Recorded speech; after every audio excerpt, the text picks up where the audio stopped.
John Gardenhire, and I'm a cancer patient at the Center for Hope at the Peggy Coloney House in Scotch Plains, New Jersey.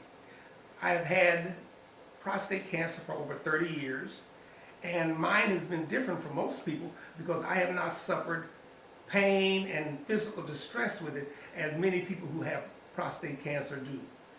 But I want to talk to you about hospice rather than about me so much.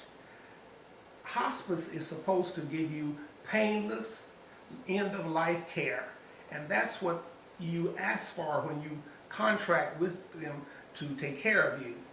That's what has happened with me, and that's what you need to do. And don't be afraid to ask questions about the care you're getting and to say, this is the care that I want. It's about keeping you comfortable in your last days. I just talked to a friend yesterday, and he was talking about an acquaintance of his who was in hospice for 16 years. Well, that's news, because most of us think of, well, when I came in, they said, you'll have 3 or 4 days.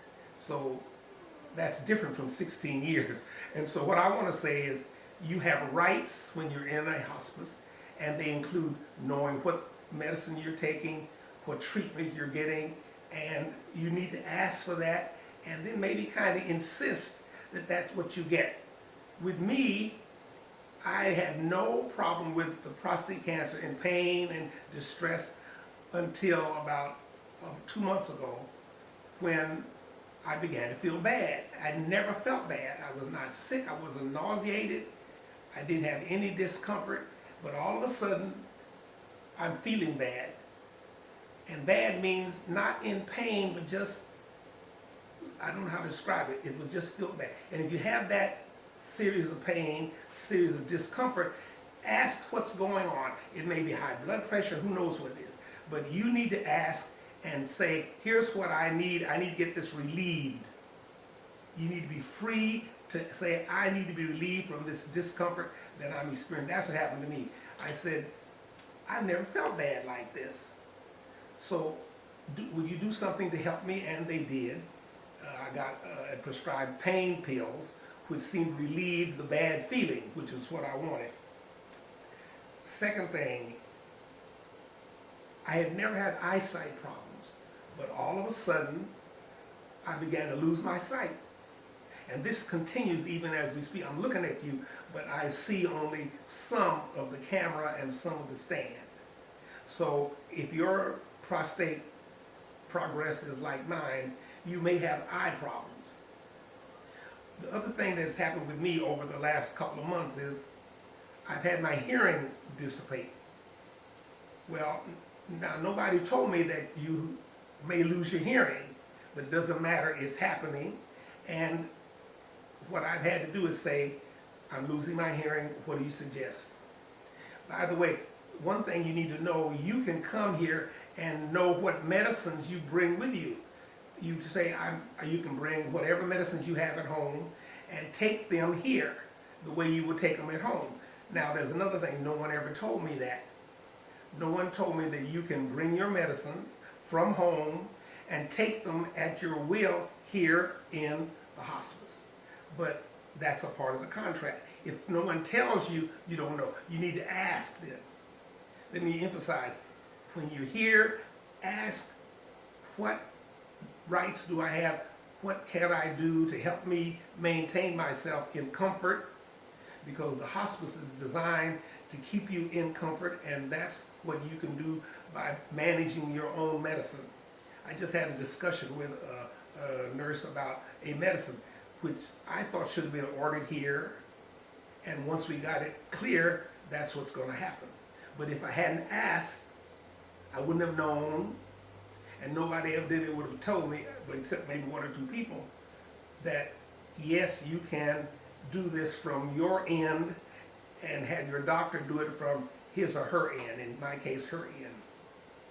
Let me review the lesson. I felt bad. My eyesight began to fail. That continues. I feel bad from time to time, which I've never had 30 years, and never sick with this.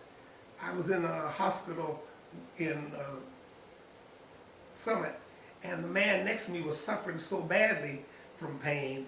I just took his hand and held it and said, let me get you through this. Let's just hold hands, and you can weep. And he cried for 3 hours from the pain of his prostate, that no one told him he can take pain medicine to do something about. So again, if I hadn't been there, I don't know what he'd have done. You have to ask the question, what can you do for my pain? If you're promising pain-free care, then you have to sometimes ask for it and maybe even demand it. That's the same thing. Listen, look for how you feel. Pay attention to how you feel. Are you comfortable? Are you in pain? Are you feeling like your blood pressure is going to explode? If so, ask for care. Most of you will probably have blood pressure medicine that you bring with you. I didn't get to, but I have now. And now I know I can do that, and we've done that. Watch how you feel. Ask questions about anything that's different from the way you've been feeling. Don't be afraid to ask for the pain-free care that's promised. The main thing about hospice is experience it without pain. And the way you do that is to ask questions, to make demands about, not necessarily demands, but ask about what is being done with you and how you can even make it easier and better and less stressful for you, and go for the pain. I want to experience this without pain. It's interesting how people come here to die, excuse me, and then when they start dying, they get all nervous and upset. Well, that's why you came. So don't be afraid of dying. We're all going to do it. Ask questions. Know what your rights are. Bring your own medicine. Talk to your doctor, whatever you need to. Have the nurses' aides actually help you.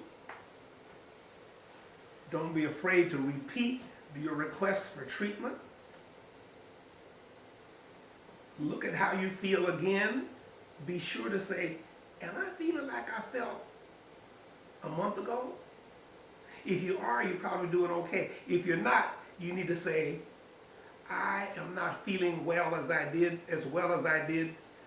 a month ago, 2 months ago, and I need for you to do something to make me put on that even plane again. My whole emphasis is on hospice care that is pain-free and full of opportunities to ask questions, and that respect you as a patient and allow you to ask questions and encourage you to be a part of your treatment while here. I recommend it to you. It's clean, it's comfortable, it's in some cases even loving. I've had extraordinarily good care from 2 of the 3 hospice facilities that we've used and talked about. So repeat, ask questions, know your rights, don't sign anything until you know what it is you're signing that allows you to be cared for in the best way possible. I recommend hospice to you if you think you're at the end of your life, and go ahead and use it. It's a wonderful facility.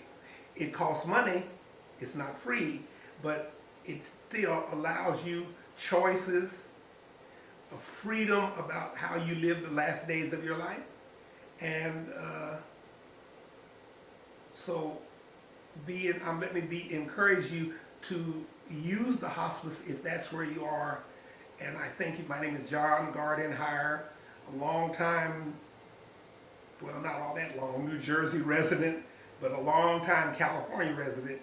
And I thank you for listening and hope this will allow you to use the hospice facility in the best way possible.